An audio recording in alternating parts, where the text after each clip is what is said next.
Hi everyone, आप सभी का फिर से एक नए वीडियो पर स्वागत है। दोस्तों, आज हम लोग बात करने वाले हैं जैसे बिहार पुलिस कांस्टेबल परीक्षा जो हुआ था 8/3/2020 प्रथम पाली में।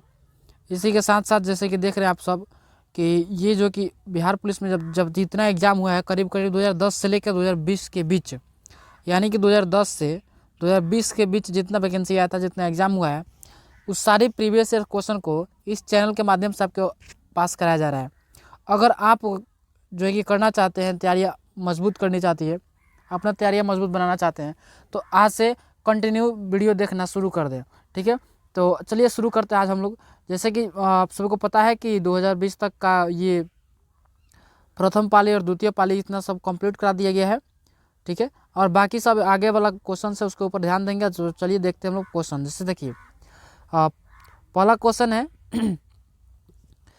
कि निम्न में से किसका संबंध राज्य उत्पत्ति के सामाजिक समझौता सिद्धांत से नहीं है। किसका संबंध है जो राज्य उत्पत्ति के सामाजिक समझौता सिद्धांत से नहीं है, तो वो हो जाएगा मिल का। ठीक है, मिल, यानी कि ऑप्शन नंबर सी आपका करेक्ट है। चलिए इसके बाद से आगे बात करते हैं हम लोग। तो अगला क्वेश्चन कह रहा है कि एक आदर्श गैस में अनुदैर्ध्य तरंगों की चाल दी जाती है। एक आदर्श गैस में अनुदैर्ध्य तरंगों की चाल कितने दी? तो Vp/d, Vp/d होगा। ठीक है, ऑप्शन नंबर इसका ए करेक्ट है। देन इसके बाद से बात करते हैं हम लोग। तो नेक्स्ट क्वेश्चन कह रहा है कि दलित साहित्य में जूठन आत्मकथा के लेखक कौन है। दलित साहित्य में जूठन आत्मकथा के लेखक कौन है? दलित साहित्य में जूठन आत्मकथा के लेखक कौन है? तो ये जो कि ऑप्शन हो जाएगा हम लोगों के लिए बी, ओम प्रकाश वाल्मीकि। ओम प्रकाश बी, यानी कि ओम प्रकाश वाल्मीकि दलित साहित्य के जूठन आत्मकथा के लेखक यही थे। ठीक है, चलिए नेक्स्ट क्वेश्चन के ऊपर ध्यान देते हैं। तो कह रहा है कि पीपुल्स वार ग्रुप संबंधी है। पीपुल्स वार ग्रुप संबंधी है, वो किससे है? तो नक्सलवाद से, यानी कि ऑप्शन नंबर डी हम लोग के लिए करेक्ट है। चलिए इसके बाद ऊपर बात करते हैं हम लोग। जैसे देखिए निम्न में से कौन सी समिति चुनाव सुधारों से संबंधित नहीं है? कौन ऐसा समिति है जो चुनाव सुधारों से संबंधित नहीं है? तो ये हो जाएगा वाईके अलग समिति, यानी कि ऑप्शन नंबर डी हम लोग के लिए करेक्ट है। चलिए आगे बात करते हैं हम लोग। तो कह रहा है कि कल्चरल रिवॉल्यूशन के समय कम्युनिस्ट पार्टी ऑफ चाइना के प्रमुख कौन थे? कल्चरल रिवॉल्यूशन के समय कम्युनिस्ट पार्टी ऑफ चाइना के प्रमुख कौन थे? तो इसका ऑप्शन जो है जैसे कि देख रहे हैं माओ डेजोग होगा इसका ऑप्शन। ठीक है, माओ डेजोग। चलिए नेक्स्ट क्वेश्चन के ऊपर ध्यान देते हैं। तो नेक्स्ट क्वेश्चन कह रहा है कि choose the correct option for negative to assertive transformation for the sentence given below. जैसे कि कह रहा है कि there happens to be no smoke without fire. ठीक है, तो इसका मतलब हो जाएगा never there is smoke there is fire, यानी कि ऑप्शन नंबर डी हम लोग के लिए करेक्ट है। चलिए नेक्स्ट क्वेश्चन के ऊपर बात करते हैं हम लोग। तो कह रहा है कि जापान में रक्तहीन क्रांति या मेजिनी पुनः स्थापना किस वर्ष में हुई थी? ठीक है, जापान में रक्तहीन क्रांति या मेजनी पुनः स्थापना किस वर्ष में हुई जापान में?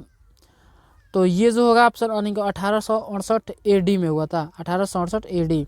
चलिए नेक्स्ट क्वेश्चन के ऊपर ध्यान देते हैं। तो कह रहे कि भारतीय संविधान के कौन सी अनुसूची राज्यसभा में राज्यों और संघ राज्य से क्षेत्र से स्थान आवंटन संबंधित है?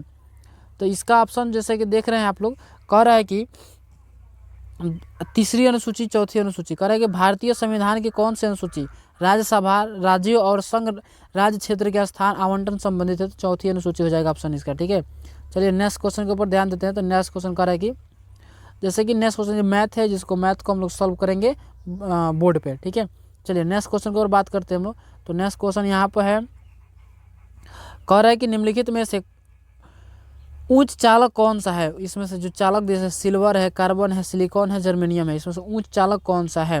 ठीक है, तो इसका उच्च चालक हो जाएगा सिल्वर, यानी कि ऑप्शन नंबर बी हम लोग के लिए करेक्ट है। देन इसके बाद से बात करते हैं हम लोग। करेंगे प्रति चुंबकीय पदार्थ की चुंबकीय प्रकृति होती है। प्रति चुंबकीय पदार्थ की प्रकृति चुंबकीय कितना होती है? तो ऋणात्मक होती है। ठीक है, चलिए नेक्स्ट क्वेश्चन के ऊपर ध्यान देते हैं। तो नेक्स्ट क्वेश्चन कह रहा है कि निम्नलिखित में से कौन सा एक पारिस्थितिक मानव का प्रतिकूल प्रभाव नहीं है? निम्नलिखित में से कौन एक पारिस्थितिक मानव का प्रतिकूल प्रभाव नहीं है?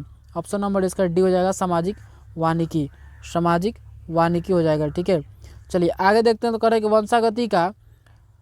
वंशागति का जैसे कह रहा है कि वंशागति का क्रोमोसोमवाद सिद्धांत किसने प्रस्तुत किया था।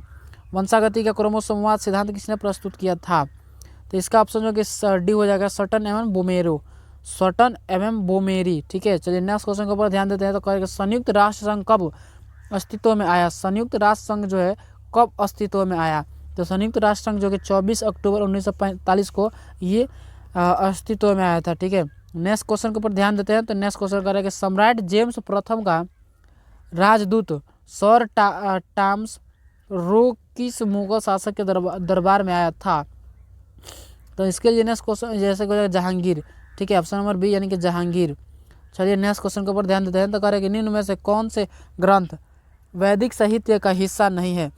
इसमें से कौन सा ग्रंथ है जो वैदिक साहित्य का हिस्सा नहीं है, तो ये हो जाएगा वेदांग ग्रंथ। ठीक है, वेदांग ग्रंथ। चलिए नेक्स्ट क्वेश्चन के ऊपर ध्यान देते हैं। तो नेक्स्ट क्वेश्चन कह रहा है कि translate the flowing sentence into Hindi, इसको हिंदी में ट्रांसलेट करना है। ठीक है, कह रहा है कि he used to examine every document of the passengers. ठीक है, तो इसका जो है कि जैसे कि कह रहा है कि वह यात्री के प्रत्येक दस्तावेज जांच करता है, वह यात्रियों के प्रत्येक दस्तावेज जांच करते हैं। नहीं कि ऑप्शन नंबर डी हम लोग के लिए करेक्ट है। चलिए नेक्स्ट क्वेश्चन के ऊपर ध्यान देते हैं।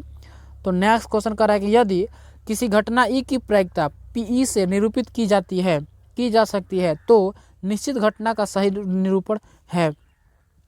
तो निश्चित घटना का सही निरूपण क्या होगा, तो ये हो जाएगा P equal to 0, P equal to 1। ठीक है, P equal to 1। 48 number question है, कह रहा है कि निम्नलिखित में से कौन सा सुभद्रा कुमारी चौहान द्वारा लिखित कविता है। सुभद्रा कुमारी चौहान जो कौन सा कविता लिखी थी, तो सुभद्रा कुमारी चौहान का लिखा हुआ कविता का जो नाम है दोस्तों, जैसे आप लोग देख रहे हैं, सुभद्रा कुमारी चौहान का जो कविता लिखा हुआ था वो है झांसी की रानी, यानी कि सुभद्रा कुमारी चौहान ने इस कविता को लिखी थी, झांसी